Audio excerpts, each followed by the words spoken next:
Well, usually the start of October signals the beginning of soybean harvest season as well, but this year farmers got one of their earliest starts in years despite harsh summer weather. As News 8's Shelby Kluver explains, the secret to soybean success is all in the seeds. When Shea Beery goes combining, Come in. you can usually find June right next to him. On Friday morning, the two had about 70 acres of soybeans to finish. Every year something's new. In one of their earliest harvests ever. Everything's drying down really fast, so now it's just a race to get everything out. His bean yields are looking above average this year, despite a summer of harsh weather.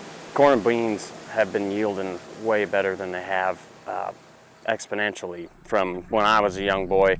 All of that starts with the seed. The second you plant a seed, it goes through a lot of different things, you know. Bradley Mason is a pioneer field agronomist. He says seeds have had to get tougher as weather gets more intense. This year alone, I've had a drought, I've had a flood, I've had wind events. Unfortunately, it's becoming a little bit of the normal. We hope that it kind of changes, but we can't really control it, so we just have to plan for it a little bit. and as seeds get more stable, yields have grown.